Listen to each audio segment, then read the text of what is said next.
ವ್ಯಂಗ್ಯ ಮಾಡ್ತಾ ಇದ್ದಾರೆ ಸರ್. ಮಂಡ್ಯ ಸ್ಪರ್ಧೆ ಬಗ್ಗೆ ವ್ಯಂಗ್ಯ ಮಾಡಿದ್ದಾರೆ ಸರ್. ಮಗನ್ನೇ ಗೆಲ್ಸ್ಕೊಳಕ್ಕಾಗ್ಲಿಲ್ಲ, ಇನ್ನು ಅಪ್ಪ ಗೆಲ್ತಾರ ಅಲ್ಲಿ? ಅಲ್ಲ, ಅವರು ಭವಿಷ್ಯ ನುಡಿದಿದ್ದಾರೆ. ಖಂಡಿತವಾಗ್ಲೂ ಅವರಲ್ಲಿ ಸೋಲ್ತಾರೆ ಅಂತ ಹೇಳಿದ್ದಾರೆ. ಜೊತೆಗೆ ಮಂಡ್ಯಗೆ ನೀವು ಹೊರಗಿನವರು ಅನ್ನೋದನ್ನ ಅವ್ರು ಪ್ಲೇ ಮಾಡ್ತಾ ಇದ್ದಾರೆ. ಅವರು ಹೊರಗೋ ಒಳಗೋ ಅದು ಏನು ಬೇಕೋ ಪ್ಲೇ ಅವ್ರು ಮಾಡ್ಕೊಳ್ಳಿ. ಅಲ್ಲಿಯ ಕಾರ್ಯಕರ್ತರುಗಳು ಜನತೆ ಬಯಸಿದ್ದಾರೆ. ನಾನು ಕನ್ನಡಿಗ, ಅದರಲ್ಲೂ ವಿಶೇಷವಾಗಿ ನನಗೆ ಈ ಒಂದು ಭೂಮಿಗೆ ಜನ್ಮ ತಾಳಿರ್ತಕ್ಕಂಥದ್ದು ಹಾಸನ ಜಿಲ್ಲೆ ಆದರೂ ರಾಜಕೀಯವಾಗಿ ಜನ್ಮ ಕೊಟ್ಟಂಥವರು ರಾಮನಗರ ಜಿಲ್ಲೆ.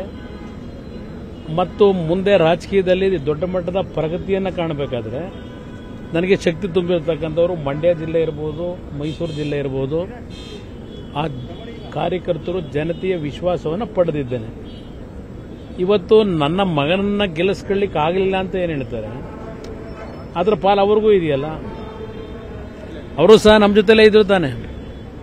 ಅವ್ರು ನಮ್ಮ ಜೊತೆಲಿದ್ದೇ ನಾನು ಗೆಲ್ಲಿಸ್ಕೊಳ್ಳೋಕೆ ಆಗಲಿಲ್ಲ ಅಲ್ವೇ. ಈಗ ನಾನು ಅವ್ರಿಗೆ ಕೇಳ್ತೀನಿ, ರಾಜ್ಯದಲ್ಲಿ 5 ವರ್ಷ ಮುಖ್ಯಮಂತ್ರಿಯಾಗಿ ಈ ಜಿಲ್ಲೆಯಲ್ಲಿ ನಿಮ್ಮ ರಾಜಕೀಯ ಜೀವನ ಏನು ಪ್ರಾರಂಭ ಮಾಡಿದ್ರಿ? ಇಲ್ಲೇ ನೀವು ಸೋತಿರ್ತಕ್ಕಂಥದ್ದು ನಿದರ್ಶನ ಇದೆ. ನೀವೇ ಗೆಲ್ಲಕ್ಕಾಗಿಲ್ಲ. ಇನ್ನು ನನ್ನ ಮಗನ ಗೆಲ್ಲಿಸ್ಕೊಳ್ಳಿಲ್ಲ ಅಂತಕ್ಕಂಥ ಈ ಕೋಕದ ಮಾತಿದೆಯಲ್ಲ, ಅದಕ್ಕೆ ಈ ಚುನಾವಣೆಯಲ್ಲಿ ಮಂಡ್ಯ ಜಿಲ್ಲೆಯ ಜನತೆ ಉತ್ತರ ಕೊಡ್ತಾರೆ. ಯಾವುದೇ ಕಾರಣಕ್ಕೂ ನೀವು ಗೆಲ್ಲಲ್ಲ ಅಂತ ಭವಿಷ್ಯ ನುಡಿತಾರೆ. ಏನು ಯಾವಾಗ ಜ್ಯೋತಿಷಿದ್ದರಾದವರು ಜ್ಯೋತಿಷ್ಯ ಯಾವಾಗ ಕಲ್ತ್ಕೊಂಡಿದ್ದಾರೆ ನಾನು ಗೆಲ್ಲಲ್ಲ ಅಂತಕ್ಕಂಥ ಭವಿಷ್ಯ ನುಡಿಲಿಕ್ಕೆ? ಮೊದಲು ನಾನು ಮಂಡ್ಯದಲ್ಲಿ ಗೆಲ್ತೀನೋ ಇಲ್ವೋ ಜನ ತೀರ್ಮಾನ ಮಾಡ್ತಾರೆ. ಅವರು ಏನಾದರೂ ರೈತರ ಬಗ್ಗೆ, ಆ ಜಿಲ್ಲೆಯ ಜನತೆ ಬಗ್ಗೆ ಕನಿಷ್ಠ ಆ ಜಿಲ್ಲೆಯ ಜನತೆ ಬದುಕೇನಾಗಿದೆ ಇವತ್ತು, ಅದಕ್ಕೆ ಯಾವ ರೀತಿ ಸರ್ಕಾರದ ಆಡಳಿತದ ತೀರ್ಮಾನಗಳಾಗಬೇಕು ಅಂತಕ್ಕಂಥ ಯೋಚನೆ ಮಾಡಿದ್ದಾರೆ. ಕೆಆರ್ಎಸ್ನಲ್ಲಿ 86 ಅಡಿ ನೀರಿಟ್ಕೊಂಡು ಇವತ್ತು ದನಕರುಗಳಿಗೆ ನೀರಿಲ್ಲ, ಮೇವಿಲ್ಲ. ಅಲ್ಲಿ ಇವತ್ತು ಅಲ್ಲಿ ಯಾವುದೋ ವಿಸಿ ಕೆನಾಲ್ನ ರಿಸರ್ವೇಷನ್ಗೆ ಅಂತ ಹೇಳಿ ಸಂಪೂರ್ಣ ಕಾಲುವೆ ನಿಲ್ಲಿಸಿದ್ದೀರಿ ನೀರು ಕೊಡೋದನ್ನ. ಅಲ್ಲಿ ಯಾರೋ ಕಾಂಟ್ರಾಕ್ಟರ್ ಸಹಾಯ ಮಾಡಲಿಕ್ಕೆ, ಅದು ನಾನು ಮುಖ್ಯಮಂತ್ರಿ ಇದ್ದಾಗಲೇ ತೆಗೆದುಕೊಂಡಂತ ನಿರ್ಧಾರ.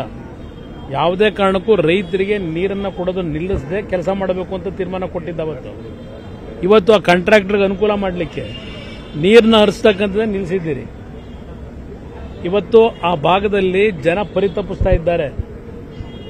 ನೀರಿನ ಸಮಸ್ಯೆಯಿಂದ ದನಕರುಗಳಿಗೆ ನೀರಿಲ್ಲದೆ, ಮೇವಿನ ಕೊರತೆಯಾಗಿ ಕೆರೆಕಟ್ಟೆಗಳಲ್ಲಿ ನೀರಿಲ್ಲ. ಇವತ್ತು ತಮಿಳುನಾಡಿಗೆ ಯಥೇಚ್ಛವಾಗಿ ನೀರು ಬಿಟ್ಕೊಂಡು ಕೂತಿದ್ದೀರಿ. ಮೊದಲು ಇದೇನಾಗಿದೆ ನೋಡ್ಕೊಳ್ಳಿ, ಇದೇನು ಮಾಡಿದ್ದೀರಿ ನಿಮ್ಮ ಸಾಧನೆ. ಆ ಮಂಡ್ಯ ಜಿಲ್ಲೆಗೆ ಅದೇನೋ ದೊಡ್ಡ ಸಾಧನೆ ಮಾಡ್ಕೊಂಡಿದ್ದೀರಿ ಅಂತ ಹೇಳ್ತೀರಲ್ಲ. 86 ಅಡಿ ನೀರಿರ್ತಕ್ಕಂಥ ಈ ಸಂದರ್ಭದಲ್ಲಿ ನೀರು ಕೊಡದೇ ಇದ್ದವರು, ನೀವು ಜನಗಳ ರಕ್ಷಣೆ ಕೊಡದೇ ಇದ್ದವರು, ನೀವು ಯಾವ ಮಂಡ್ಯ ಜಿಲ್ಲೆ ಜನತೆ ಬಗ್ಗೆ ಗೌರವ ಇಟ್ಟಿದ್ದೀರಿ? ಆ ರೈತರನ್ನ ಉಳಿಸ್ಲಿಕ್ಕೆ ಹೊರಟಿದ್ದೀರಿ. ರಮೇಶ್ ಕುಮಾರ್